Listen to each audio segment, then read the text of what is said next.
반갑습니다. 신약과의 11번째 시간입니다. 바울 서신을 굉장히 길게 다루다가 드디어 지난주에 끝이 났습니다. 그리고 오늘은 히브리서, 그리고 야고보서, 유다서 이렇게 세 권의 성경을 다루도록 하겠습니다. 우리 성도님들께서 다 아시다시피 유다서는요, 야고보서 다음 성경이 아닙니다. 그런데 요한계시록 앞에 있는 성경인데, 그런데 오늘 이 시간 다루는 이유는 분량 때문에 그렇습니다. 강의가 다음 주에 다루게 되면 너무 길어질 것 같고, 그 다음 주에 다루기에도 길어질 것 같아서 그나마 강의가 좀 짧아 보이는 이번 주로 옮겼습니다. 그래서 약간 흐름에는 맞지 않지만 강의 분량상 이렇게 구성했다는 것 양해 부탁드리겠습니다.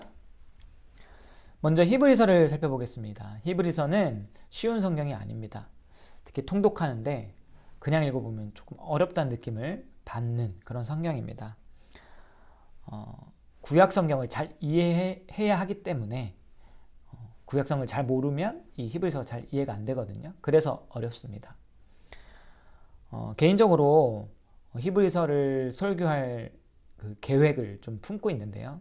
지금 현재 제가 성막 설교를 하고 있는데 성막 설교가 끝나면 히브리서를 해볼까 이런 생각이 있습니다. 그래서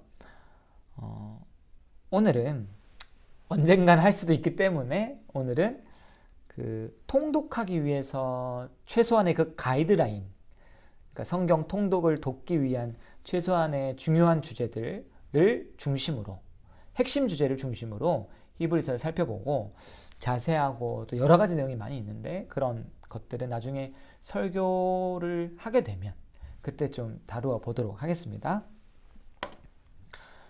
히브리서를 이해하기 위해서는요, 히브리서가 기록된 배경을 이해할 필요가 있습니다. 히브리서는 박해받는 기독교인들, 교회를 향해서 쓰여진 편지인데, 이 성경의 이름에서도 알 수 있듯이 이방인 기독교인을 향해서 쓴 성경이 아닙니다. 그러니까 보통 우리 박해받는 교회 생각하면 이방인 교회를 떠올리기 쉬운데, 히브리서잖아요. 그러니까 히브리인들이 모여있는 교회를 향해 쓴 성경입니다. 그러니까 유대교였다가 기독교로 개종한 사람들, 그 사람들이 박해를 받게 되었고 그들에게 쓴 편지가 이 히브리서인 것입니다. 유대교에서 기독교로 개종한다는 것이 얼핏 보면은 그렇게 큰 어려움은 아닌 것처럼 보일 수도 있습니다. 그러니까 이렇게 생각하는 거죠. 천주교에서 개신교로 오는 것 많이 어렵지 않잖아요. 물론 종교개혁 당시에는 굉장히 어려운 일이었지만 오늘날에서는 천주교에서 기독교로 오는 게 그렇게 어려운 일이 아닙니다. 그래서 유대교에서 기독교로 오는 것이 오늘날의 관점에서 그냥 천주교에서 개신교 오는 수준 정도 될까? 이렇게 생각을 할 수도 있는 것이죠. 그러나 그 정도 수준이 아니고 굉장히 어려운 일입니다. 아까 잠깐 얘기했던 그 종교개혁 당대의 천주교에서 개신교로 오는 그 정도의 어려움, 결단이 있어야 된다고 보시면 됩니다. 특별히 단순히 이게 교리적으로 옮겨가는 것만 문제가 아니라, 어려운 게 아니라 유대인들에게 있어서 유대교는 삶 전체였기 때문에 유대교에서 기독교로 온다는 것, 기독교인이 된다는 것은, 그리스도를 영접한다는 것은 삶 전체의 변화를 맞이하는 거예요. 근데 중요한 것은 유대인들이 누렸던 그 삶이라는 게 제법 괜찮았다는 겁니다. 특별히 이제 로마 제국에서 유대인들의 위치가 나쁘지 않았습니다. 유대 지역을 다스리는 왕 중에 헤롯 대왕이라는 사람이 있었습니다. 예수님이 태어나셨을 때 아기들을 다 죽인 왕 있죠. 동방박사가 만났던 그 사람이 바로 헤롯 대왕입니다. 이 헤롯 대왕이라는 사람이요, 유대인이 아닙니다. 에돔 사람인데 이 사람이 유대를 다스리는 왕이 된 거죠. 유대인도 아닌데 유대인의 왕이 어떻게 될 수 있었을까요?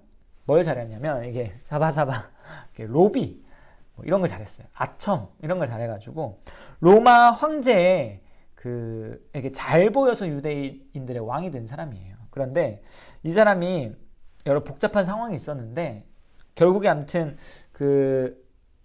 그걸 좀 생략하고 결국에는 로마 황제한테 어느 정도 그 아첨을 하고 잘 보였냐면 로마 황제가 전쟁을 하고 있을 때 로마 군대가 약간 열세에 처한다 이러면 막 군대 끌고 자원해서 가서 막 대신 같이 싸우고 막 이 정도로 헌신적으로 로마 황제한테 잘 보였습니다.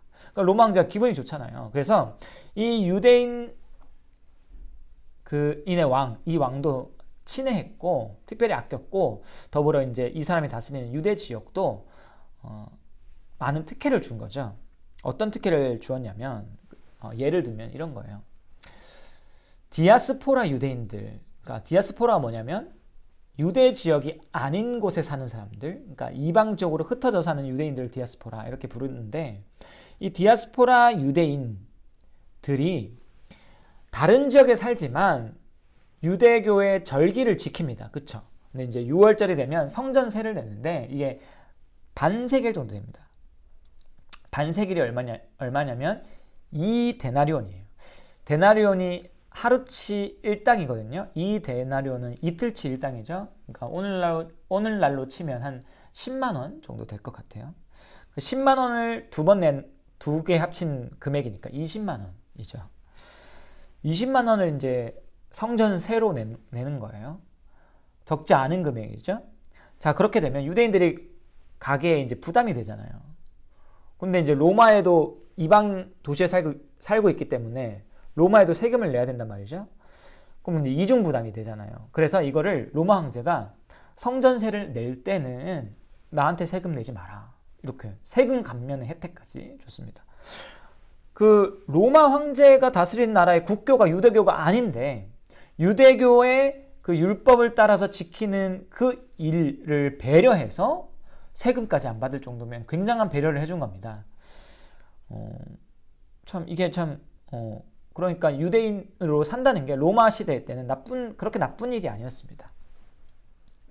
유대교는 특별히 로마가 인정한 종교였고 국가로부터 인정받은 종교였고 반대로 기독교는 인정받지 못한 종교였습니다. 따라서 그 종교적 그 위치가 완전히 다른 거예요. 그러니까 뭐 적절한 예는 아닙니다만은 적어도 우리나라에서 일반적 교회를 바라보는 시선과 신천지를 바라보는 시선은 다르잖아요. 그러니까 그런 겁니다. 유대교를 바라보는 시선과 개신교를 바라보는 시선이 그 사회적으로 완전히 다릅니다.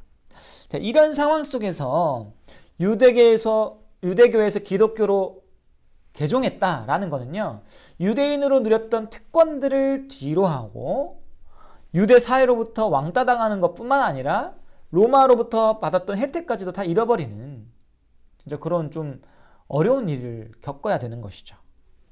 그래서 초대교회 보면, 특히 예루살렘 교회를 보면 가난한 사람이 엄청 많아요. 그래서 오히려 이방인 교회가 유대교보다 경제적으로는 더 좋았습니다. 유대인들이 예수님 믿게 된 그 교회보다, 예루살렘에 있는 교회보다. 그래서 바울이 연보를 해가지고 예루살렘 교회 도와주려고 하잖아요. 그런 것처럼 이 유대교에서 기독교로 개종하는 게 어려운 일이었다. 힘든 일이었다.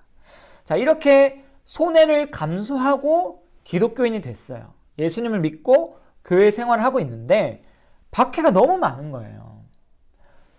개종하면서부터 그냥 애초에 힘든 걸 가정하고 감당할 거라고 생각하고 왔지만 생각한 것보다 더 큰 거예요. 그래서 어떤 일이 일어났냐면 다시 유대교로 돌아간 사람들이 생긴 겁니다. 그리고 교회 안에 남은 사람들 중에서도 마음속에 나도 유대교로 돌아갈까? 유대교도 하나님을 믿잖아요. 어차피 하나님 섬기는 건데 돌아가도 될까? 이런 그 갈등이 생긴 거죠.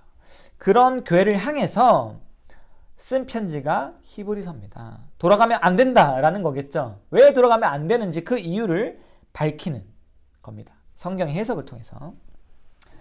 근데 그냥 이제 편지가 아니에요. 그냥 편지라기엔 너무 어려워요. 그래서 설교 형식의, 개인적으로 제 설교가 어려울 때가 많다고 생각하는데 그런 식의 좀 어려움들이 있는 그런 편지다 이렇게 생각하시면 됩니다. 다시 한번 이제 히브리서를 받는 교회 상황을 한번 떠올려 보십시오. 박해 때문에 유대교로 돌아가는 사람들이 생길 정도로 이 교회에 속한 사람들이, 유대인 성도들이 굉장히 힘들어했던 거예요. 자, 그러면 이들에게 떠나가지 않도록 하려면, 다시 유대교로 돌아가지 않게 하려면 무엇을 가르쳐야 될까요? 절대로 유대교로 돌아가서는 안 되는 이유, 유대교에는 없는 것이 무엇인가, 유대교는 절대 줄 수 없는 것이 무엇인가, 그것을 알려줘야겠죠. 그게 뭐겠습니까? 유대교와 기독교의 절대적 차이, 바로 예수님이죠. 예수님. 사실 이 유대교와 기독교 사이에 절대적 차이가 없다면 유대교 가도 되잖아요. 천주교와 개신교 사이에 절대적인 간극이 없다면 우리가 굳이 개신교에 있을 필요 있습니까? 지금이라도 당장 마음의 취향 차이라면, 단순히 취향 차이라면 저 위에 가면 성당 하나 있잖아요. 성당으로 가도 되겠습니까? 건물이 더 예뻐서 거기 가도 될까요? 절대적인 차이가 있으니까 우리가 천주교로, 성당으로 안 가고 이 성막교로 오는 거 아닙니까? 그런 것처럼 유대교로 돌아가지 않아야 할 그 절대적 차이, 그게 있어야 되는 거예요. 예수 그리스도. 그게 다르잖아요. 유대교는 예수님이 없잖아요. 예수님을 믿지를 않잖아요. 그래서 이 히브리서는 예수님에 대해서 강조하는, 유대교가 이런 걸 가지고 있는데 이거는 예수님과 비교하면 완전히 모자란 거야. 예수님과 비교했을 때 이거는 턱없이 부족한 거야. 이걸 말하는 거예요, 히브리서가. 그래서 여기 지금 화면을 보시면 예수님은 그 무엇보다 뛰어나신 분이다. 그 무엇이 뭡니까? 천사와 모세보다 예수님이 뛰어나시고, 구약 대제사장보다 예수님이 뛰어나시고, 구약의 희생제물보다 예수님이 뛰어나시다, 이겁니다. 이제 이게 중심적인 이 히브리서에 나오는 주제인 것이죠. 예수님이 뛰어나다. 이거 기억하십시오. 먼저 예수님은 천사와 모세보다 뛰어난 분이다. 이렇게 히브리서가 얘기하고 있습니다. 먼저 천사보다 뛰어난 예수님, 이걸 얘기해 볼게요. 신구약 중간기 때 제가 잠깐 아마 언급한 것 같은데, 그 유대교 안으로 뭐가 들어왔냐면, 유대교가 혼합 종교가 됐잖아요. 이런 가운데 천사 숭배하는 경향이 들어왔어요. 골로새서에도 이제 천사 숭배에 대한 경고 말씀이 나오잖아요. 2장 18절인데 골로새서. 이 천사 숭배라는 게 유대교 안에 있어서 그 유대교 영향을 받을 때 단순히 그냥 율법주의 이거 하나만 생각하기가 쉬운데, 이런 천사 숭배 같은 것도 있습니다. 그래서 이 히브리서 기자가, 히브리서를 기록한 사람은 천사보다 예수님이 더 뛰어나다. 그러니까 유대교로 돌아갈 필요가 없다. 그것을 이야기를 합니다.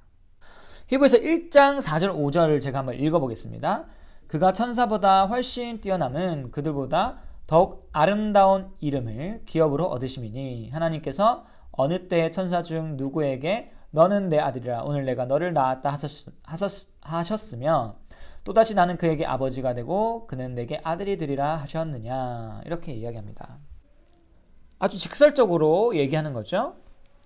하나님께서 천사를 향해서는 아들이라고 하신 적 없지만 예수님을 향해서는 아들을 하셨다. 너무 분명한 차이 아닙니까? 유대인들은 수호천사 이런 것도 생각하면서 아주 특별한 일을 하는 대단한 존재로 생각을 해왔는데, 그 너희들이 유대인들이 특별하다고 생각해왔던 그 천사는 하나님의 아들이 아니다. 그러나 예수님은 하나님의 아들이다. 그리고 예수님 하나님의 아들이시기 때문에 따라서 주인이시다. 그 기업을 물려받는 주인이 되잖아요. 그래서 예수님과 천사는 종이지만 예수님은 주인이시다. 완전히 그 비교 불가한 그런 차이가 있다. 예수님이 훨씬 더 뛰어나시다. 이걸 얘기합니다. 그리고 모세에 대해서도 말을 합니다. 유대인들에게 모세는 정말로 특별한 사람입니다. 유대인들이 그 자신의 역사상 가장 중요하게 생각하는 사건들이 몇 가지가 있는데, 그 중에 하나가 홍해를 건넌 사건이고, 그 홍해를 건넌 사건이 출애굽에 있죠. 그리고 이 출애굽의 핵심적인 인물이 누굽니까? 모세입니다. 그리고 또 모세가 정말 중요한 일을 했는데 뭡니까? 하나님께로부터 율법을 받았죠. 그러니까 그 유대인들이 자랑하는 인물 넘버 1, 2를 이렇게 앞다투는 사람이 바로 모세죠. 네. 3 안에 들어가겠다. 아브라함, 모세, 다윗. 이 정도 유대인들이 제일 중요하게 생각하는 사람들 중인데, 그러니까 이 모세라는 것은 정말 특별한 의미가 있는 거예요. 그런데 히브리서가 이런 얘기를 합니다. 모세는 하나님 집에서 신실하게 일한 종이다. 그런데 예수님은 뭐라고 얘기하냐면, 여기 보시죠. 그리스도는 하나님의 집을 맡은 아들이다. 종과 아들은 다릅니다. 아까도 얘기했지만 천사가 종이었던 것처럼. 아들은 주인의 집을 물려받아요. 하나님 나라를 상속받는 분, 왕자에 앉으시는 분, 그분이 예수님이시죠. 예수님은 왕자에 앉으시는 분이고 모세는 집에서 일한 종인 거예요. 그러니까 비교 불가고 오히려 모세는 예수님을 보여주는 그런 예고편, 구원자의 그 이미지를 가진 예고편일 뿐이다 라는 것. 그래서 예수님은 모세보다 훨씬 더 탁월하시다, 그것을 이야기합니다. 그리고 예수님은 구약에 나오는 대제사장, 특별히 아론, 그 대제사장 직분보다 더 위대하신 대제사장이시다, 그것을 말합니다. 복음서에 보면요, 유대인들이 예수님을 왕으로 인정하는 모습들이 좀 나옵니다. 그 예수님이 예루살렘으로 들어갈 때 예수님을 제대로 믿지는 않았지만 막 옷도 깔아주고 하잖아요. 왕으로 인정하는 모습도 있고, 선지자, 예수님이 하나님의 말씀을 가르치니까 선지자인가 싶어하는 사람들도 있었죠. 그런데 복음서를 보시면 예수님이 대제사장이라고 생각하는 사람은 없어요. 왜? 대제사장은 그만큼 이 유대인들에게 너무 특별한, 그리고 혈통으로만 내려왔던 거잖아요. 이게 중요한 겁니다. 혈통으로만 내려왔다는 거. 그렇기 때문에 그 대제사장은 유대인들에게 있어서 건드리면 안 되는 직분이고 존재입니다. 그리고 그 또 특별한 이유가 혈통 문제도 있지만 이 대제사장의 사역 때문이기도 하죠. 대제사장이 하는 가장 중요한 일이 뭐냐면 대속죄 일에 지성소로 들어가서, 지성소가 어디입니까? 하나님의 임재하시는 곳이죠. 거기 들어가서 이스라엘의 온 백성과 모든 죄를 사하는 제사를 드려요. 그 일을 해요. 모든 죄. 그러니까 그 지금까지 있던 미래의 죄는 못 없앱니다. 그 1년에 한 번, 매번 드리는 제사인데 딱 한 번만 들어갈 수 있는 날, 하나님 임재 앞으로 갈 수 있는 존재는 대제사장밖에 없고, 그 하나님 임재 앞으로 나아가는 그 존재를 통해서 죄사함을 받기 때문에, 중보를 통해서 죄사함을 받기 때문에 이 대제사장은 정말 중요한 직분이에요. 그래서 유대인들이 이 대제사장을 특별하게 생각했던 것이죠. 그런데 히브리서가 이렇게 얘기하는 겁니다. 구약의 대제사장을 봐라. 대속죄일 제사를 드릴 때 대제사장이 무엇 하느냐 했을 때 먼저 자신의 죄를 위해서 제사를 드려야 됐다, 이런 얘기를 합니다. 무슨 말이냐면 대제사장이 백성들의 죄를 사하기 위한 제사를 드려야 되는데 하나님 앞에 나아가기에는 자신이 죄인이라서 나아갈 수가 없는 거예요. 그래서 대제사장부터 먼저 자신의 죄를 용서해 달라고 제사를 드리고, 그리고 하나님 앞에 나아가는 겁니다. 그러나 예수님은 죄 없으신 분이시기 때문에 자신의 죄를 씻을 필요가 없고 그냥 우리를 위한 제사를 드려주실 수가 있는 것이죠. 그러니까 대제사장이 아무리 중요한 사람이라 해도 예수님에 비할 수가 없는 거예요. 예수님이야말로 완벽한, 모자람이 없는 온전한 대제사장 되시는 것이죠. 그렇기 때문에 예수님이 구약의 대제사장보다 크다, 이걸 얘기합니다. 자, 그리고 나서 또 예수님은 구약의 희생제물보다 크신 분이다, 이런 얘기를 합니다. 뭐 희생제물보다 사람이 크다, 이건 뭐 당연한 것인데 그 어린 양이라는 측면에서 보는 것이죠. 제물, 예수님이 제물이 되셨으니까. 구약의 희생제사, 죄를 속하기 위한 희생제사, 또 화목을 위한 희생제사에서 동물이 드려지는데 흠 없는 동물을 드립니다. 그런데 한번 생각해 보십시오. 동물이 아무리 흠이 없어도 사람만큼 귀합니까? 만약 흠 없는 동물이 사람의 존재만큼 가치가 있다면 오늘날에도 사형 대신에 아끼는 애완동물이 죽거나 이런 형벌이 있어야 될 건데 그렇지가 않죠. 사람보다 동물이 무조건 열등하고 사람의 가치를 가지지 않습니다. 그래서 매번 죄 지을 때마다 희생제사가 드려져야 되는 거죠. 그냥 이 양 자체 또 뭐 희생 제물 자체에 어떤 능력이 있어서 어떤 존귀한 가치가 있어서 죄 용서 받을 수 있는 게 아니라 애초에 이 희생 제물에는요, 우리를 위해 대신 죽어주시는 완벽한 희생 제물이 올 거다. 그 희생 제물을 믿음으로 말미암아 죄 용서 받는다는 의미가 이 안에 들어가 있는 거예요. 그리고 그분이 누구다? 예수님이신 거죠. 예수님은요, 세상 죄를 지고 가는 어린 양으로 이 땅에 오셨습니다. 그래서 세례 요한이 예수님 보고 세상 죄를 지고 가는 어린 양이다 이렇게 얘기하시잖아요. 그런데 그 제물이 되신 어린 양 예수님께 죄가 있습니까 없습니까? 죄가 없죠. 사람이신데 제물이 되셨고 그렇기 때문에 사람과 사람이 매칭이 되죠. 그런데 또 하나님이시니까 사람보다 오히려 또 더 존귀한 제물이시고 하나님의 진노를 받을 때 그것을 견디실 수 있는 신성을 가지신 제물이시고 또 흠이 없으시고 죄가 없으시고 그러니까 예수님을 통해 드려지는 제사야말로 완벽한 제사인 거예요. 구약의 희생제사와는 비교가 불가한 거죠. 구약의 희생제사는 진짜 죄 있을 때마다 계속 드려져야 되지만 예수님의 희생제사, 십자가 제사는 단번에 드려진 제사입니다. 그래서 예수님이 십자가 한 번으로 우리의 과거, 오늘, 미래의 죄, 예수 그리스도를 믿는 모든 백성의 그 모든 죄가 다 사함을 받죠. 비교가 안 됩니다. 죄 지은 사람이 자기 죄를 위해서 제물을 바칩니다. 이게 구약 제사예요. 그러나 예수 그리스도 한 분을 통해 모든 믿는 자, 모든 죄가 사함 받을 수 있는 거예요. 아까 그리고 드렸던 그 대제사장과 연결해서 볼 때 완벽한 대제사장이 흠없는 어린 양을 드려도 이것도 충분히 구약보다 더 좋은 제사인데 완벽한 제사장이 완벽한 제물이 되셔서 제사를 드렸기 때문에 예수님의 십자가에는 모자람이 없어요. 이 예수님 십자가만으로 우리 모든 죄가 사함받을 수 있는 겁니다. 이걸 히브리서가 강조하는 거예요. 예수님 아니면 구원이 없다는 거예요. 예수님 아니면 유대교가 자랑하는 제사, 유대교가 자랑하는 율법, 유대교가 자랑하는 그 모든 것들 의미가 없다. 결국에 그것들이 오히려 예수님을 향하고 있던 거고 예수님이 이제 오셨기 때문에 그걸 붙드는 거야말로 어리석은 일이다. 유대교로 돌아가지 마라. 그걸 이야기하고 있는 겁니다.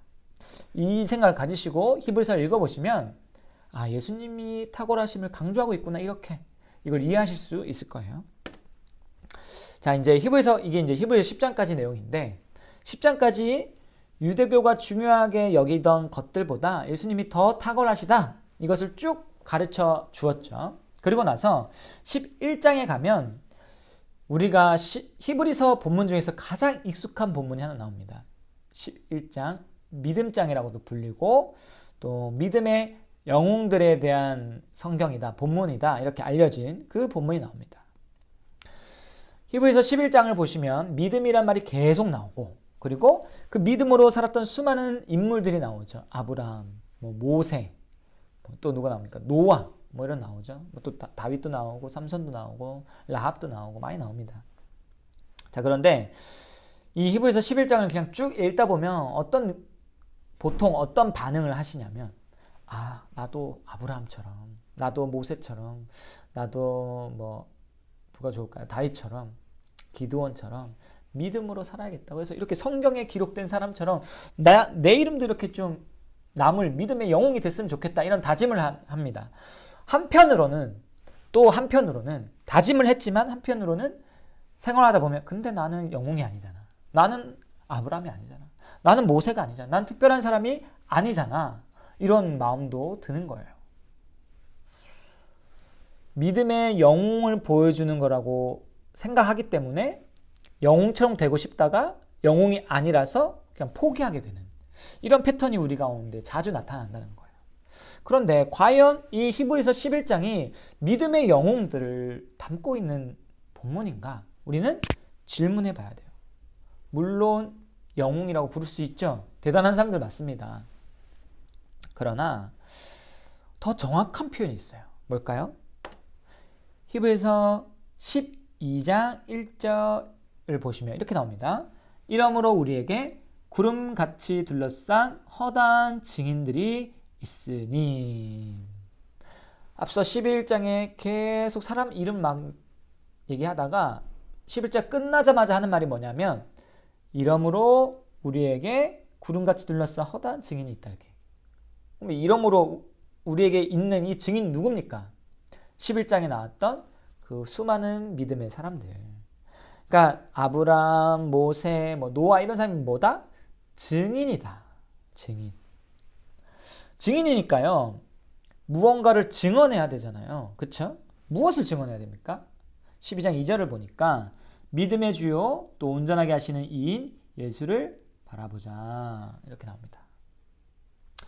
이 믿음의 증인들이 예수 그리스도를 증언하기 때문에 우리도 이 예수 그리스도를 바라보자. 이런 얘기인 거예요.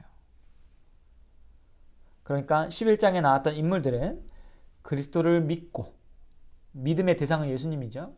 그리스도를 믿고 그 믿음 안에서 그리스도의 힘입어 살아왔고, 그렇기 때문에 그들의 삶 가운데 우리는 그리스도의 흔적을 볼 수까지 있는 거예요. 구약의 인물들을 통해서 예수 그리스도의 흔적을 보여주는, 구약의 인물들이 예수 그리스도를 보여주는 증인이라는 겁니다. 정말 그런가? 네, 생각해 봐야겠죠.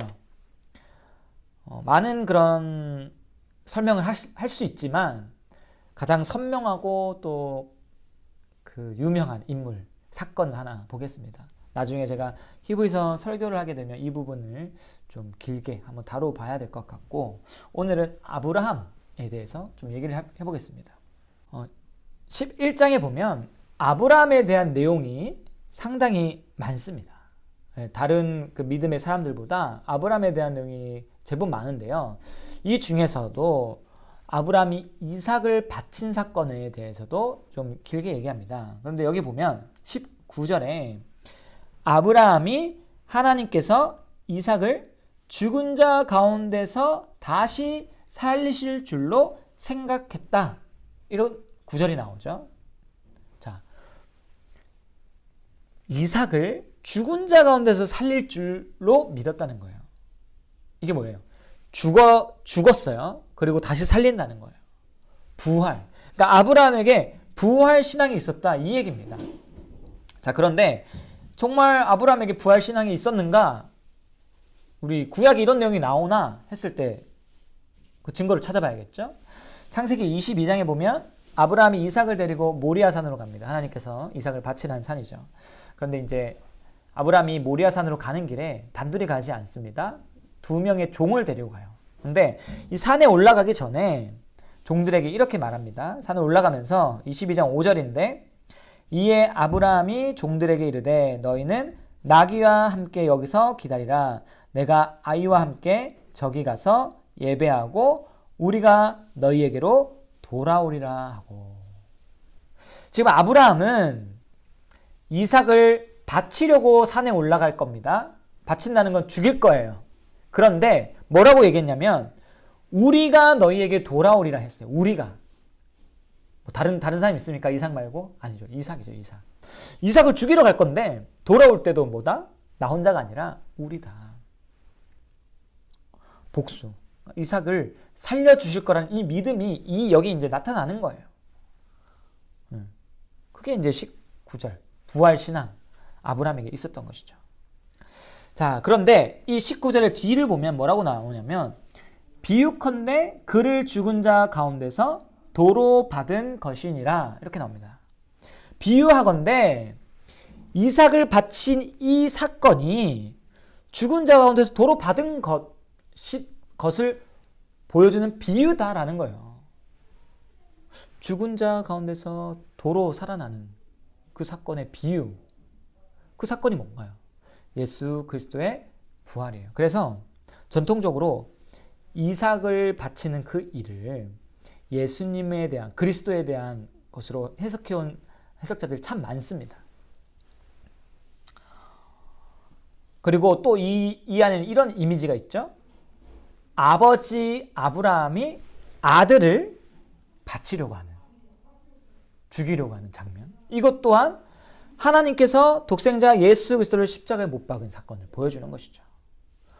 자, 그래서 이 이삭을 바치려고 했던 이 사건 자체가 하나님께서 아들 예수 그리스도를 십자가에 바치고 예수 그리스도는 기꺼이 십자가에 달리신 그 사건에 대한 비유가 되기 때문에, 그림자가 되고 예표가 되기 때문에 이 사건 안에 뭐가 있냐면 이삭 대신 죽는 존재가 나오는 겁니다. 어린 양이 죽잖아요. 양이 죽잖아요. 결국에는 이 아브라함의 이 사건 자체가, 아브라함이 경험한 이 믿음의 사건이, 이 사건을 통해서 아브라함이 이제 믿음이 있다는 것이 드러났잖아요. 이 사건이 그리스도와 연결되어 있는 것이고, 그렇기 때문에 아브라함이 그리스도의 증인으로서 역할을 한 것이죠. 자, 이거는 아까 앞서 얘기했던 히브리서의 핵심 주제와도 일맥상통합니다. 히브리서 주제가 뭔가요? 그리스도의 탁월성을 이야기하는 것이죠. 그래서 만약 그냥 히브리서 11장을 이렇게 읽는다고 생각해 보겠습니다. 믿음의 영웅들이 있고 나도 영웅처럼 살아야지, 너희가 이 성경을 읽는 너희들, 이 믿음의 사람들 본을 따라서 열심히 너희도 믿음을 지키며 살아 라고 그냥 단순히 본을 보여주는 용도로만 11장이 존재한다면 앞에 했던 내용, 예수님이 가장 탁월해 라는 그 내용과 이게 좀 매치가 안 되잖아요. 그렇죠? 그러나 이 11장에 나온 인물들이 예수님에 대한 증인이다, 예수 그리스도에 대한 증인이다 라고 봤을 때는 앞에 내용들, 예수님을 강조했던 이 히브리서의 내용이 11장과 짝이 맞는 겁니다. 11장을 통해서도 누가 드러나기 때문에? 예수님이 드러나기 때문에 너희 구약에 존경하는 그 인물들 다 예수 그리스도의 증인이었다라는 설득이 되는 거잖아요. 그렇기 때문에 우리가 이 11장을 볼 때 예수 그리스도의 증인으로 이야기를 우리가 읽어야 된다. 이것을 말씀드리겠습니다. 이건 이제 방향만 제시하고, 그런데 이렇게 읽는 것 자체는 쉬운 일이 아닙니다. 그래서 제가 나중에 설교를 통해서 한번 설명 한번 드리면 좋겠습니다. 자, 여기까지 제가 히브리서를 강의를 하겠습니다. 히브리서를 읽어갈 때 가장 중요한 포인트가 뭐죠? 우리 주 예수 그리스도의 탁월함, 위대함, 뛰어나심입니다. 그 모든 것보다, 특별히 구약의 그 모든 것들보다 예수님이 중요하시고, 결국 구약은 누구를 보여주기 위한 거였다? 예수님을 보여주기 위한 거였다. 구약은 그림자다, 예표다. 근데 예고편이다. 본편이신 예수님이 왔고 그분을 믿어야 영생할 수 있는데 예고편으로 가면 된다, 안 된다? 안 된다. 그것을 보여주는 게 히브리서다. 근데 이제 이런 주제가 이 당대 유대교에서 기독교로 개종한 사람들에게는 먹힐 것 같은데, 중요한 것 같은데, 오늘날 우리는 율법주의자가 아니잖아요. 근데 이게 뭐 의미가 있을까? 이런 생각 들지 않습니까? 우리가 이걸 왜 알아야 되지? 이게 중요한데 왜 알아야 되냐? 구약이 예수님을 보여주는 예표였다, 그림자였다. 그리고 구약에 나온 그 모든 것보다 예수님이 탁월하시다라는 걸 왜 알아야 되냐면,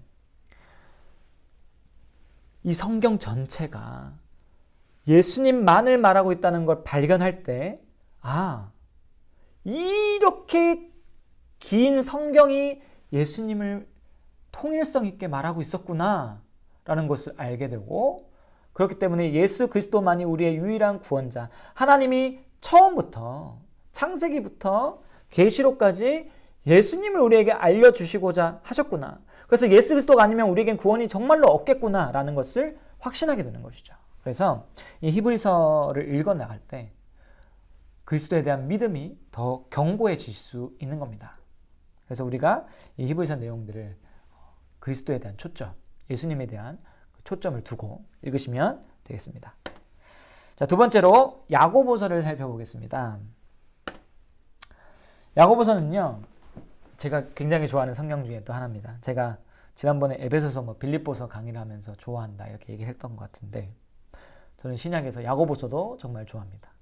왜냐하면 짧아서 그냥 딱 앉은 자리에서 바로 읽을 수 있잖아요. 그렇죠?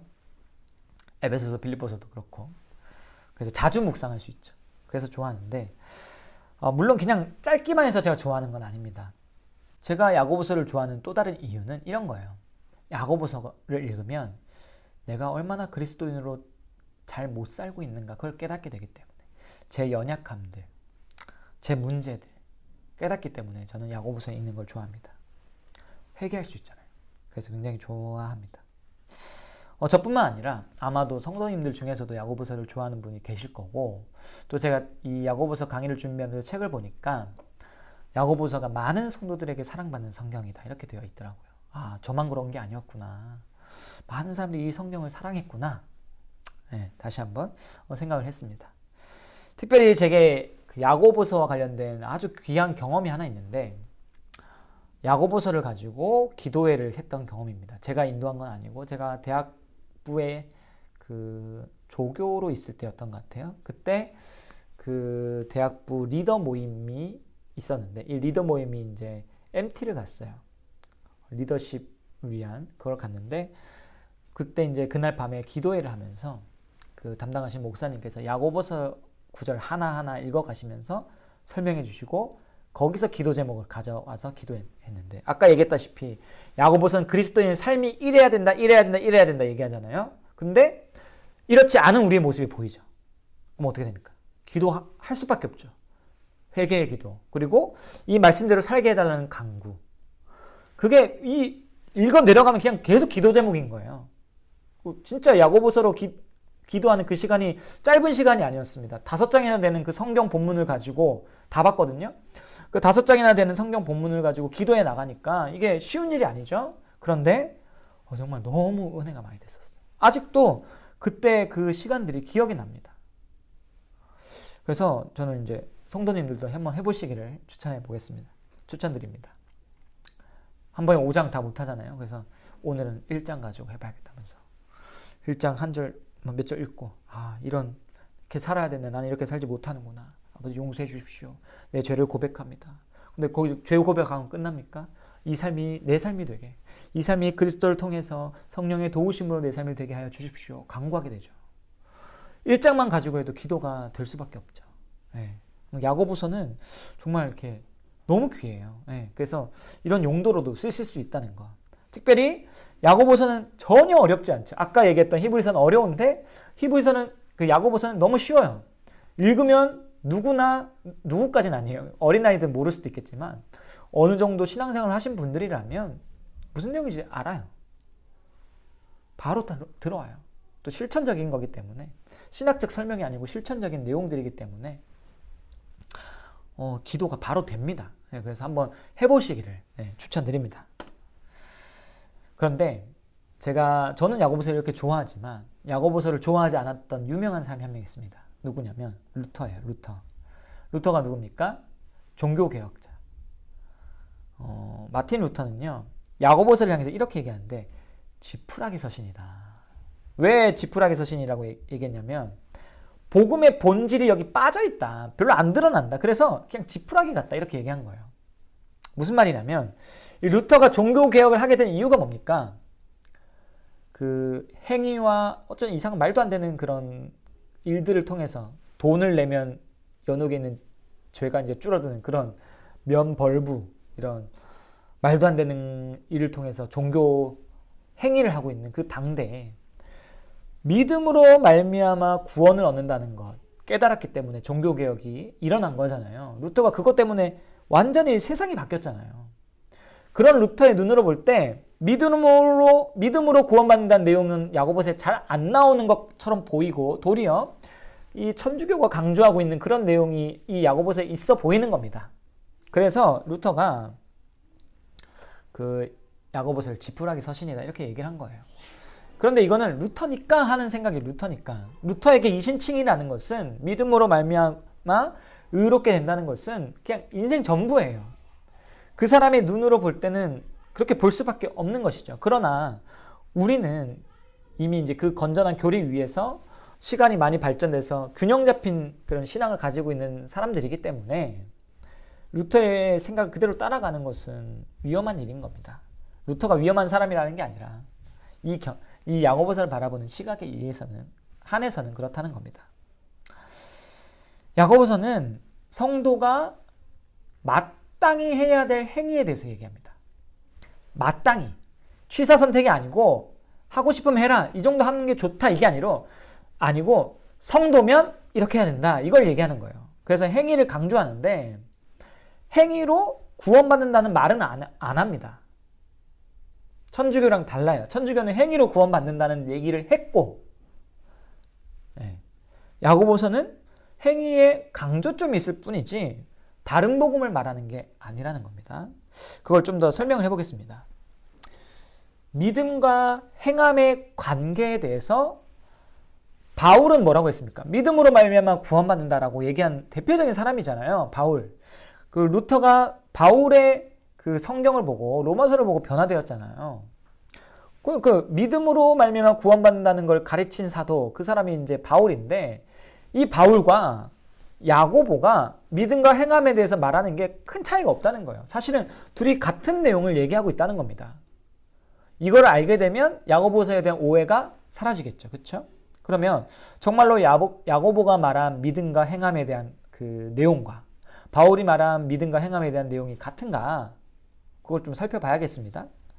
자, 먼저 바울이 에베소서 2장 8절 9절에 보면 믿음으로 말미암아 구원받았다 얘기하고요. 그리고 이 믿음이 선물이다.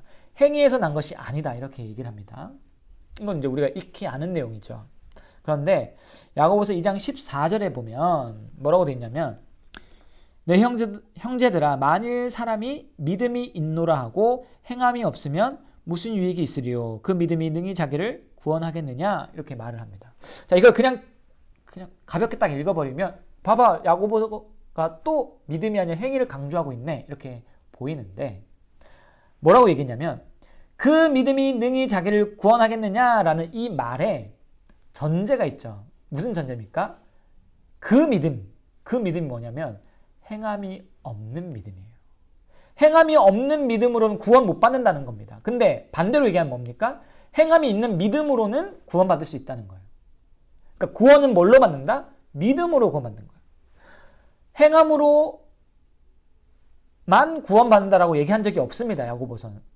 야고보는 믿음으로 구원받는데 진짜 믿음이 있어야 된다는 걸 얘기하는 겁니다. 진짜 믿음은 행함이 있는 믿음이다. 그 얘기를 하는 거예요. 그러니까 사실 바울과 같은 얘기를 하는 거예요. 믿음으로 구원받는다는 얘기를 하고 있습니다. 자, 그리고 야고보가 2장 20절에 보면 행함이 없는 믿음은 헛것이다. 이렇게 얘기를 했습니다. 그런데 바울이 고린도 후서 13장 5절에 보면 이렇게 얘기합니다. 너희는 믿음 안에 있는가 너희 자신을 시험하고 너희 자신을 확증하라. 예수 그리스도께서 너희 안에 계신 줄을 너희가 스스로 알지 못하느냐? 그렇지 않으면 너희는 버림받은 자니라. 이렇게 얘기하는데, 믿음 안에 있는지 너희 자신을 확증하라 이렇게 얘기하면서 이 뒷내용을 쭉 읽어가다 보면 13장 고린도후서 5절 이하를 쭉 보면 악을 조금 더 행하지 않기를, 너희가 악을 행하지 않기를 내가 기도한다 이렇게 얘기해요. 그러니까 믿음 안에 있다는 것을 증명해야 되는데 어떻게 증명하냐면 악을 행하지 않음으로. 무슨 말입니까? 너희가 믿음 안에 있다면 반드시 행함으로, 악행이 아니라 선행으로 나타난다라는 얘기죠. 야고보는 행함이 없는 믿음이 헛되다 얘기했고, 바울은 너희 믿음 안에 있는지 확인해라, 시험해라, 확증해라 하면서 행함을 뒤에서 얘기한다는 겁니다. 그러니까 행함 없는 믿음이 아니다라는 그 개념, 헛되다라는 개념을 둘 다 얘기하고 있죠. 자, 그리고 야고보서 2장 22절에 보면 믿음이 행함과 함께 일하고 행함으로 믿음이 온전하게 된다. 야고보가 이렇게 얘기합니다. 그럼 바울은 뭐라고 할까요? 로마서 3장 31절에 보면 그런즉 우리가 믿음으로 말미암아 율법을 파기하느냐? 그럴 수 없다. 도리어 율법을 굳게 세우느니라. 이렇게 얘기합니다. 믿음이 있기 때문에 오히려 더 율법을 지킨다. 행함이 있어야 믿음이 있다는 게 드러난다. 믿음이 있으면 더 율법을 지킬 수밖에 없다. 굳게 세울 수밖에 없다.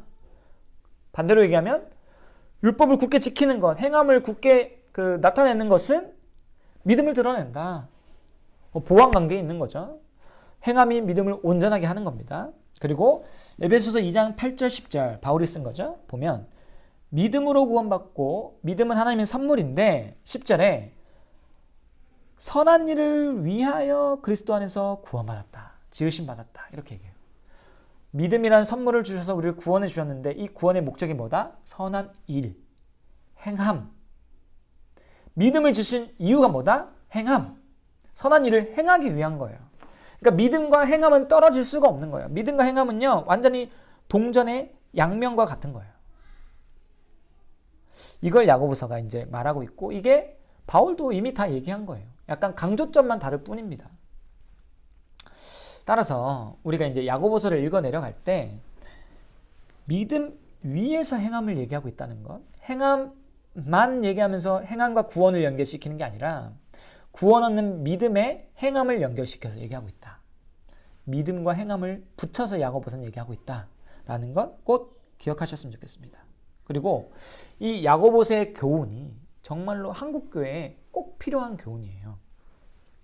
개인적으로 제 설교는 몇 번 들으면 좀 질립니다. 제 스스로 이런 말 하기 좀 그런데 왜 질리냐면 전 늘 거의 똑같은 얘기를 하거든요. 결론이 항상 똑같습니다. 예수 그리스도만이 우리의 유일한 구원의 길이고 소망이다. 왜냐하면 우리의 그 어떤 행위로도 우리는 구원받을 수 없기 때문에 내 공로, 내 행함으로 구원받는 게 아니라 그리스도의 공로로 구원받기 때문에 그리스도를 믿는 자에게만 소망이 있다. 그리스도를 믿는 것만이 우리의 유일한 구원의 길이다. 이걸 제가 늘 얘기해요. 저는 거의 모든 설교에서 이걸 거의 빼놓지 않는데. 근데 이게 이제 정말 중요한 복음의 내용이니까 제가 그걸 얘기하는 거잖아요. 그런데 이 복음 내용 자체가 잘못된 건 아니죠. 그러니까 제가 이걸 계속 하고 설교 때 하겠죠. 그런데 문제는 뭐냐면 복음의 내용은 선한데 복음을 받는 우리가 악하기 때문에 선하게 선포된 복음이 우리 안에 이상한 결과로 나타날 때가 있어요. 무슨 말이냐면 한국교회 모습이 그런 걸 드러내는데 뭐냐면 한국교회 안에 복음 정말 선명하게 많이 퍼졌죠. 어떤 복음이었냐면 예수 믿으면 구원받는다. 복음이죠. 맞죠? 십자가가 예수님이 우리 대신 십자가에 죽으셨다. 그래서 예수님 믿으면 우리 죄 사함 받는다. 어떤 죄라도 복음입니다. 맞습니다. 진짜 중요한 복음입니다. 그렇죠? 십자가로 구원받습니다. 십자가 은혜로 보혈로 죄 씻음 받습니다. 그렇죠? 자, 그런데 이걸 들으면 오해하는 거예요. 내가 이제 예수님 믿었고 내 죄가 다 사해졌기 때문에 마치 그걸로 족한 것처럼, 마치 그걸로 끝난 것처럼, 이미 천국 티켓을 얻은 것처럼. 물론 예수님 믿으면 천국 가는 거 맞죠? 맞는데 그걸로 이제 믿은 그 자체로 모든 게 이제 끝난 것처럼. 그래서 예수님 믿었으니까 마음대로 살아도 되는 것처럼 오해하는 이들이 많다는 거예요. 필연적으로 이런 오해가 나타납니다. 왜? 우리가 악하기 때문에 그렇습니다. 많은 그리스도인들이 어떻게 살아가야 하는지에 대해서 관심이 없어요. 예수님 믿으면 구원받는다는 이 짧은 내용, 초등학생도 외울 수 있는 이 짧은 내용 하나에는 약간 귀를 기울였고 그걸 받아들였고 알고 있지만 더 이상 알려고 하지도 않고 이 은혜, 구원의 은혜를 받은 사람이 어떻게 살아가야 하는지에 대해서는 진짜 관심이 없어요. 그 결과 뉴스에 나오는 많은 비리의 정치인들, 비리를 저지른 정치인들 중에 교회 집사, 장로가 그렇게 많은 겁니다. 정치인들은 큰 돈을 비리를 저지르니까 뉴스라도 나오죠. 근데 일반인 중에서는 그리스도인이라고 불리는 사람 중에 죄 짓는 사람이 얼마나 많을까요? 이 죄는 그 하나님 보시기에 죄, 그 죄도 당연한 거지만 세상도 죄라고 하는 그 일을 일으키는 사람이 얼마나 많을까요? 예수를 믿는다는 사람이 갑질을 행합니다. 제 기억이 맞으면 예전에 육군 장군 중에 갑질했던 분, 그분도 기독교인이었던 것 같은데 갑질로 병사한테, 그 사모님도 교회 다니시는데 갑질하셨죠. 예수를 믿는다는 사람이 싸구려 물건을 비싸게 팔아치우는 거짓말을 합니다. 교회가 예배당을 짓기 위해 불법을 행합니다. 잘못된 부당 이익도 챙깁니다. 행함이 없는 믿음인 거죠. 믿음이 아닌 겁니다. 믿음은요, 반드시 열매로 나타납니다. 적고 많음, 건강하고 약함의 차이가 있을 뿐이지 믿음이 있으면 무조건 변합니다. 믿음이 있는 사람은 변하지 않을 수가 없습니다. 그걸 야고보서가 얘기하고 있는 거고, 그래서 한국교회에 야고보서가 꼭 필요한 거예요. 또한 우리가 주목할 것은 야고보서의 많은 내용들이 예수님의 말씀과 비슷하다는 거예요. 야고보서를 쓴 야고보가 누구냐면 예수님의 제자 야고보가 아니고요, 예수님의 동생 야고보입니다. 이 야고보가 예수님께서 하셨던 그 말씀을 그대로 이제 비슷하게 가져와서 야고보서 안에 얘기를 하는 거예요. 예를 들어 여기 야고보서 1장 22절을 보시면 듣기만 하여 자신을 속이는 자가 되지 말고 말씀을 행해라 이렇게 얘기하죠. 그런데 마태복음 7장 26절 27절 보면 나의 이 말을 듣고 행하지 아니하는 자는 그 집을 모래 위에 지은 어리석은 사람 같으리니 비가 내리고 장수가 나고 바람이 불어 그 집에 부딪힘에 무너져 그 무너짐이 심하니라 이렇게 말씀하십니다. 예수님의 산상수훈 말씀인데 산상수훈을 쭉 얘기하셨죠. 산상수훈은 그리스도인이 어떻게 살아가야 되는가, 하나님 나라 백성이 어떤 삶을 살아야 되는가를 보여주는 말씀입니다. 야고보서와 같죠. 그걸 하면서 듣기만 하지 마라, 행해라. 예수님이 그러시면서 산상수훈을 마치는 거예요. 야고보서의 교훈인 여기도 예수님의 그 교훈이 여기 이제 그대로 반복이 되는 겁니다. 또 4장 10절에 보면 야고보가 이러죠. 주 앞에서 낮추라. 그리하면 주께서 너희를 높이시리라. 이렇게 얘기합니다. 그런데 마태복음 23장 12절에 보면 누구든지 자기를 높이는 자는 낮아지고 누구든지 자기를 낮추는 자는 높아지리라. 이렇게 나옵니다. 그 예수님의 그 말씀이 반복되는 게 보이시죠? 높아진다. 낮아지면 높아진다. 이게 그대로 나옵니다. 또 야고보서 1장 5절입니다. 여기 PPT에 없는데 너희 중에 누구든지 지혜가 부족하거든 모든 사람에게 후히 주시고 꾸짖지 아니하시는 하나님께 구하라. 그리하면 주시리라. 구하면 주신다고 하는데 마태복음 7장 7절에 나오죠. 구하라 그리하면 너희에게 주실 것이요. 예수님 말씀하셨습니다. 비슷하죠? 유사합니다. 내용은 똑같아요. 이 밖에도 예수님 말씀과 야고보의 그 말이 똑같은 게 한 6구절 정도 더 있습니다.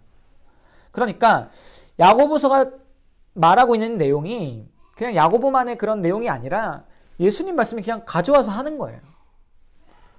그러니까 이 야고보서가 바울의 신학과도 같을 뿐만 아니라 누구와 신학이 똑같다? 예수님과 신학이 똑같다. 그러니까 야고보서는 정통성 있는 성경이고 중요한 성경이다.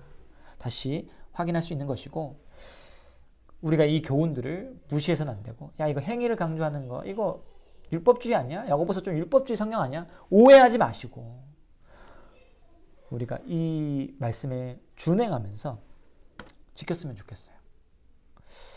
특별히 우리가 믿음으로 선을 행할 때 그것이 하나님의 영광을 드러내는 통로가 되잖아요. 그게 마태복음 산상수훈에서 나오잖아요. 착한 일을 해서 하나님의 영광이 드러나게 하라잖아요.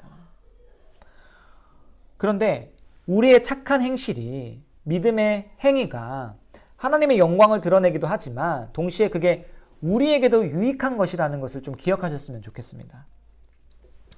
나중에 제가 꼭 가르치고 싶은 게 도르트 신경인데, 도르트 신경에 보면요, 구원의 확신에 대해서 얘기를 해요. 구원의 확신을 가질 수 있는가 말할 때 믿음의 행위 곧 열매를 보고 구원의 확신을 좀 굳건하게 얻을 수 있다.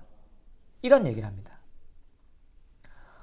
이건 열매를 보고 한다는 것은 예수님 말씀에 근거한 거예요. 도르트 신경이 얘기하는 거는. 자, 구원의 확신이 있습니까? 라고 이제 옛날에 진짜 자주 물어봤고, 요새는 그런 말 잘 안 하는데, 옛날에는 무슨 집회만 가면 구원의 확신이 있습니까? 여러분? 이러면서 막 하잖아요. 근데 많은 분들이 우물쭈물해요. 왜냐하면 구원의 확신이라는 게 무언가 어떤 감정적인 측면에서 강렬한 그 확신, 그런 것처럼 생각하기 때문에. 그러나 진짜 구원의 확신은 우리의 삶을 통해서 확인하는 겁니다. 예전에는 할 수 없었던 그 일을 그리스도 믿고 나서 내가 지금 한다면 내가 구원받은 거예요. 그 역사가 나로부터 일어난 일이 아니기 때문에 성령의 역사임을 확인하고 구원할 수는 없는 겁니다. 예를 들어서 저의 용서를 몰랐던 사람이에요. 제가 지금 그렇다는 게 아니라 그러니까 한 인물을 만드는 겁니다. 저는 뭐 용서를 잘 하지도 못했지만 그렇다고 안 한 편도 아니고 네. 스스로는 그렇게 좀 너그럽다고 생각하는데 아무튼 예를 들어서 전에는 용서를 몰랐던 내가 나에게 해코지하면 반드시 2배로 3배로 갚아주던 내가 예수님 믿고 화는 나지만 해코지를 안 해요. 변하죠. 완전 진짜 멋있게 변하진 못했지만 아직도 막 부글부글 끓지만 예전엔 바로 안갚음을 해줬다면 안갚음을 안 하게 됐어요. 변하죠. 은혜의 역사인 겁니다. 그리스도가 아니면 이런 변화가 일어날 수가 없잖아요. 성령의 역사가 아니면 이런 변화가 일어날 수가 없죠. 물론 이제 체면치레 이 기독교 공동체 안에서 체면을 의식해서 그럴 수도 있습니다. 그러나 그런 건 좀 배제해 놓고 이처럼 우리가 이 야고보서 말씀을 묵상하면서 그 말씀을 따라 실행할 때 물론 우리 힘으로 실행할 수가 없죠. 성령님 도와주셔야 되죠. 기도하면서 실행할 때 우리는 믿음의 역사가 우리 삶에 나타나고 있는 것을 목도하는 거예요. 야고보서 우리 삶에 진짜로 열매로 나타날 때 내가 진짜 성령 안에 있네? 내가 지금 이 말씀을 따라 행하고 있네. 내가 그리스도인이 맞구나. 우리 신앙의 생활이 활력을 얻는 거예요. 그러니까 우리가 이 야고보서가 우리에게도 정말 유익한 성경이다. 믿음으로 선을 행하는 것이 우리에게 정말 유익하다라는 거 꼭 기억하셨으면 좋겠습니다. 그래서 이 야고보서를 읽고 애통하시며 기도하시면서 그리고 실행하면 우리에게 큰 유익이 있다. 그러니 읽자, 기도하자, 행하자 이런 고면을 드리겠습니다. 마지막으로 유다서를 살펴보겠습니다. 아까 말씀드렸지만 유다서가 요한계시록 앞에 있지만 오늘 강의 당겨서 한다는 거. 네. 방금 봤던 사진입니다. 그쵸? 야고보서를 마무리하면서 봤던 사진인데 봉사활동하는, 선행하는 모습의 사진입니다. 제가 야고보서를 통해서 실컷 행함이 중요하다 말씀을 드렸습니다. 그런데 약간 결이 다른 내용을 좀 전달해 드릴게요. 야고보서는 행함을 얘기를 하는데 약간 좀 결이 다른 내용을 얘기한다고 하니까 성경이 왔다 갔다 하냐? 저는 오히려 이게 성경이 탁월하다 이런 생각이 듭니다. 사람은요 늘 한쪽으로 치우치는 경향이 있어요.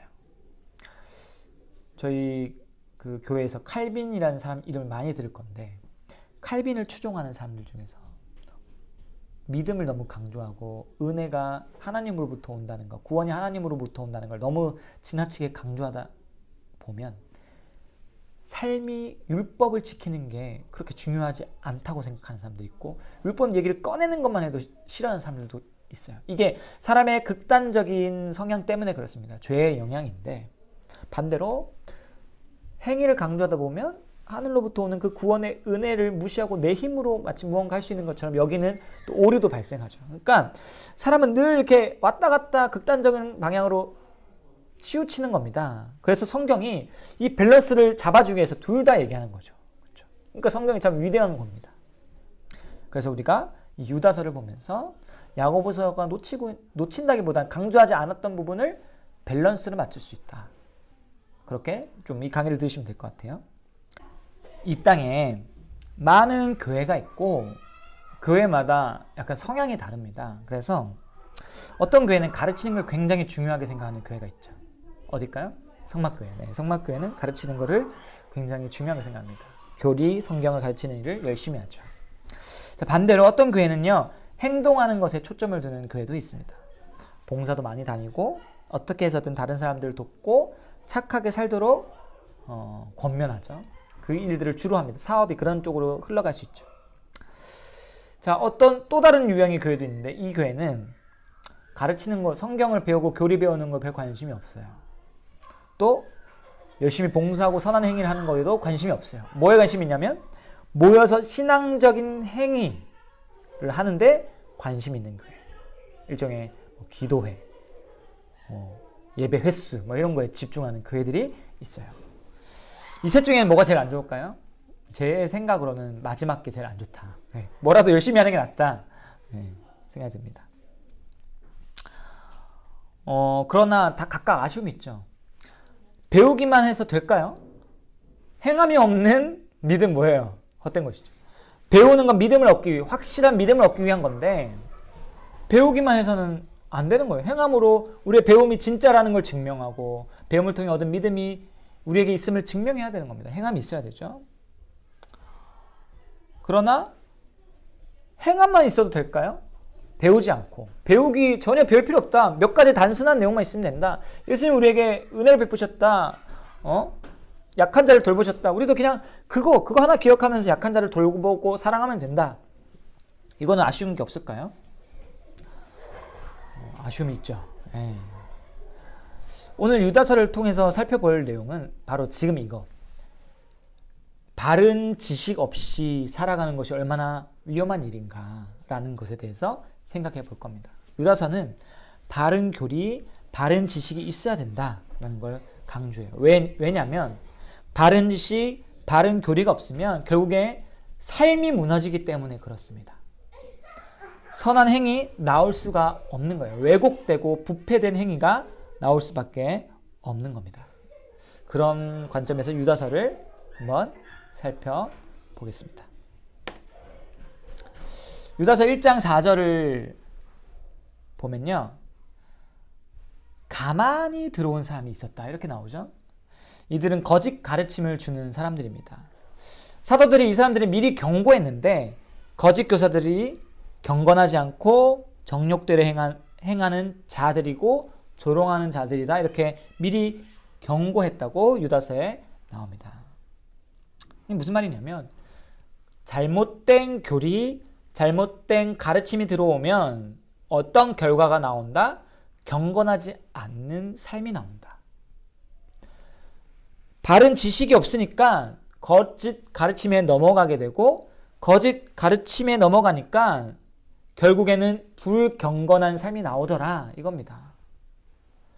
착한 일을 많이 하자고 했을 때요. 보통은 다른 사람을 향하죠. 그러니까 예를 들어 아까 봉사를 강조하는 교회가 있다고 했잖아요. 가르치는 거엔 별로 주목하지 않고 그냥 아주 짧은 몇 가지만 붙들면서 열심히 봉사 많이 하고 선한 행위 많이 하면 좋은 거다. 이게 기독교다. 이게 예수님 사랑을 나누는 거다라고 주장하는 교회가 많이 있는데 보통 이런 선한 일을 베푸는 대상이 누구냐면 다른 사람입니다. 다른 사람. 그러니까 경건의 그 초점이 나에게 있지 않고 다른 사람에게 있어요. 근데 경건의 초점이 다른 사람에 있다고 해서 잘못된 건 아닙니다. 경건은 우리 안에도 쌓는 것이지만 동시에 다른 사람을 향하기도 해야 돼요. 그래서 그 야고보서가 말하는 경건 뭡니까? 고아와 과부와 나그네를 돌보는 것이잖아요. 그게 경건이잖아요. 야고보서의 경건. 네. 그런데 계속 그 선한 행위가 다른 사람을 향한 것이라고 생각했을 때 문제가 뭐냐면 내 안에 있는 죄와 싸우는 그 일들이 없어지는 거예요. 내 안에 있는 죄와 싸울 생각은 안 하고 다른 사람을 계속 도우면서 착한 일을 하고 있다고 생각하니까 무뎌지는 거예요. 그러니까 예를 들면 이런 거예요. 내가 한 달에 만약에 한 50만 원씩 기부를 하고 봉사활동도 막 한 일주일에 한 번씩 무조건 하는 사람이 있다고 생각해 봅시다. 이 사람이 하나님 앞에서 어떤 느낌으로 살까요? 난 아주 괜찮은 그리스도인이야 라고 생각할 수밖에 없어요. 맞죠? 누가 봐도 좋은 사람이잖아요. 가는 곳마다 어떻게 이렇게 기부를 많이 하세요? 어떻게 이렇게 매주 봉사로 오세요? 너무 대단해요 라고 얘기해 주나요? 그러니까 자기가 악한 사람이다, 죄인이다 라는 생각을 할 수가 없죠. 그런데 그런 사람이 음란하게 살 수 없겠습니까? 음란할 수 있죠. 교만하게 살 수 없겠습니까? 더 교만해집니다. 근데 문제로 느낄까요? 안 느낄까요? 자신의 그 음란의 죄가 있지만 더 기부를 열심히 하는 거예요. 음란의 죄를 끊지 못하지만 더 열심히 봉사하는 거예요. 그걸로 덮으려고. 무슨 말인지 알겠습니까? 그런데 이게 경건인가요? 이게 바른 삶인가요? 봉사하는 삶, 이웃을 돕는 삶이 있지만 이게 하나님이 원하시는 모습입니까? 봉사를 근거로 내 선한 행실을 근거로 오히려 더 악하게 살 수도 있는 겁니다. 일종의 예지만 이렇게 삶을 사는 사람이 있고 많아요. 그러니까 이거는 왜 이런 바른 삶이 나오지 못합니까? 내 안에 있는 죄를 보게 하는 바른 지식, 진짜 무엇이 바른 삶인지 배우지 못한 그것 때문에 그렇죠. 결국 바른 경건, 바른 생활, 바른 선행은 건전한 교리, 바른 지식, 올바른 가르침에서부터 오는 겁니다. 그래서 유다서는 이런 권면을 줍니다. 다시 생각해라 이런 권면을 주고, 그리고 기억해라 이런 권면을 줍니다. 생각하라라는 그 권면은 지금 여기 1장 5절에 나오는데, 이 구절 뒤로 뭐가 나오냐면 구약의 내용이 나오고요. 그 다음에 그 1장 17절에는 기억하라라고 나오는데, 이 앞에 뭐가 나옵니까? 예수 그리스도의 사도들이 미리 한 말. 그러니까 신약적인 내용이 나오죠. 그러니까 뭘 생각하고 뭘 기억해야 된다는 겁니까? 성경을. 네. 결국 성경입니다. 성경을 다시 기억하고 생각할 때, 그러니까 끊임없이 기억하고 생각하려면 배워야 되죠. 이 바른 지식을 우리 가운데 채워갈 때 거기에 합당한 성도의 생활, 건전한 생활 나올 수 있다. 그런 것을 유다서가 이야기하고 있는 겁니다. 오늘 강의를 마치도록 하겠습니다. 히브리서는 그리스도의 탁월함에 대해서 얘기했습니다. 야고보서는 믿음에 합당한 행함을 강조했습니다. 유다서는 바른 지식, 성경을 배우는 것을 강조했습니다. 이걸 다 해야 돼요. 다 알아야 되고 실천도 해야 되고 배우기도 해야 돼요. 그래서 쉽지가 않습니다. 성도의 삶이라는 게 너무 어렵습니다. 이거 어떻게 우리 다 예수 그리스도를 어떻게 더 배우지? 어떻게 선한 행실들을 계속 행하지? 어떻게 더 배우지? 이런 막연한 걱정들 생깁니다. 겁먹기도 합니다. 그리스도는 이렇게 어려운 건가? 그러나 우리가 겁먹을 필요가 없습니다. 유다서의 마지막 말씀으로 제가 여러분들을 격려하고 싶습니다. 유다서 1장 24절 25절입니다. 능히 너희를 보호하사 거침이 없게 하시고 너희로 그 영광 앞에 흠이 없이 기쁨으로 서게 하시리. 곧 우리 구주 홀로 하나이신 하나님께 우리 주 예수 그리스도로 말미암아 영광과 위엄과 권력과 권세가 영원전부터 이제와 영원토록 있을지어다. 아멘. 하나님께서 우리를 능히 보호하세요. 하나님께서 우리로서 거침이 없게 하세요. 하나님께서 우리를 하나님의 영광 앞에 흠이 없게 서게 하세요. 우리는 흠이 있는 존재인데 하나님이 흠이 없게 하신다고 말씀하셨기 때문에 반드시 흠이 없게 설 것입니다. 하나님은 반드시 이 약속의 말씀대로 하십니다. 우리가 이 믿음으로 성령의 도우심을 구하면서 그리스도인으로, 성도로, 하나님의 자녀로, 백성으로 살아가길 바랍니다. 다음 시간에 또 뵙겠습니다. 감사합니다.